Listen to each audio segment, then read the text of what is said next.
केंद्रीय गृह और सहकारिता मंत्री अमित शाह ने आज अंतर्राष्ट्रीय सम्मेलन कॉप कुंभ 2025 का उद्घाटन करते हुए कई बड़े ऐलान किए। उन्होंने बताया कि किस तरह IFFCO 93 lakh metric ton urea और डीएपी का उत्पादन करके हमारे देश के ग्रीन रेवोल्यूशन का स्तंभ बना हुआ है। इतना ही नहीं, अमित शाह ने और भी कई बड़े ऐलान किए हैं इस मौके पर। तो चलिए आपको सुनाते हैं कि केंद्रीय गृह मंत्री ने और क्या कहा।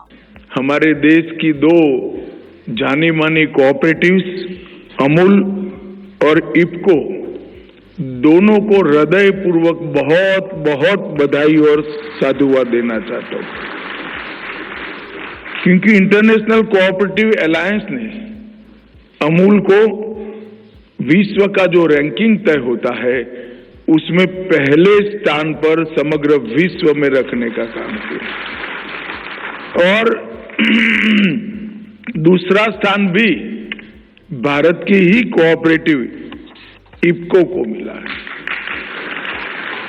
ये दिखाता है कि आज भी कोऑपरेटिव का कंसेप्ट, कोऑपरेटिव का विचार, कोऑपरेटिव संस्कृति कालबाह्य नहीं हुई। मैं तो गुजरात से आता हूं। बचपन में छोटा सा बच्चा था, तब से डेयरी सेक्टर ने गांव के किसानों को और गरीबों में क्या जादुई परिवर्तन उनके जीवन स्तर में उठाने के लिए किया है, उसको देखा हूं।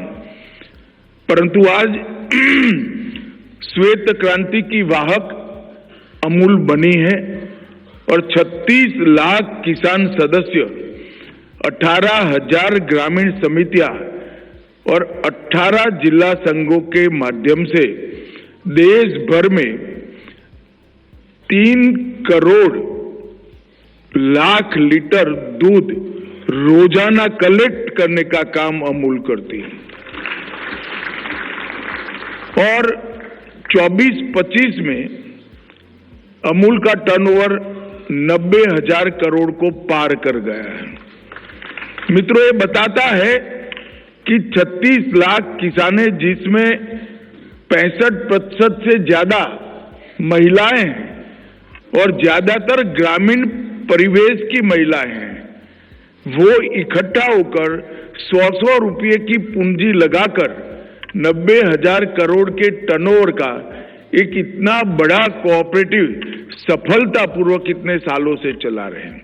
ये बताता है कि हमारे देश में कोऑपरेटिव की संभावना कितने विशाल स्तर पर है।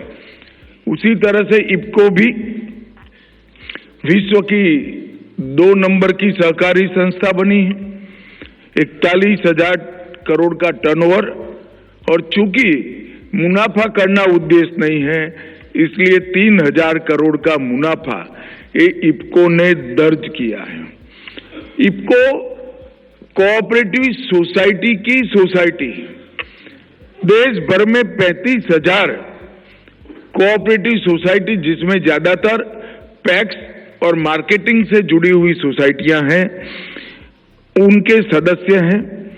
लगभग 5 करोड़ से ज्यादा किसान इस सोसाइटियों के माध्यम से सदस्य बने हैं और आज IFFCO 93 lakh metric ton urea और डीएपी का उत्पादन कर हमारे देश की ग्रीन रेवोल्यूशन का स्तंभ बना है। आपको बता दें कि इस कार्यक्रम का आयोजन नई दिल्ली के विज्ञान भवन में किया गया है। ये 2 दिवसीय सम्मेलन राष्ट्रीय शहरी सहकारी बैंक और ऋण समिति महासंघ नेफकब और सहकारिता मंत्रालय द्वारा संयुक्त रूप से आयोजित किया जा रहा है। सम्मेलन का विषय है सपनों का डिजिटलीकरण, समुदायों का सशक्तिकरण। नए इनोवेशन के लिए भी इफ्को ने ढेर सारे काम किए हैं। मैं इफ्को की R&D के यूनिट को बहुत अच्छे तरीके से देखा भी हूं और उसको पहचाना भी हूं, मगर नैनो यूरिया और नैनो डीएपी इसका उदाहरण है।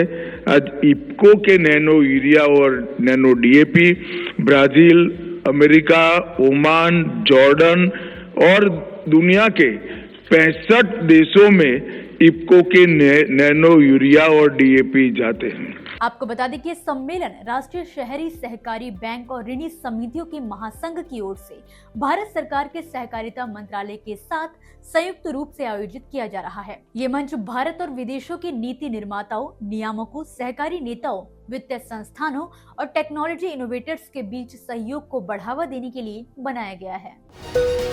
अगला स्टेशन आपकी मनचाही मंजिल खुशहाली है।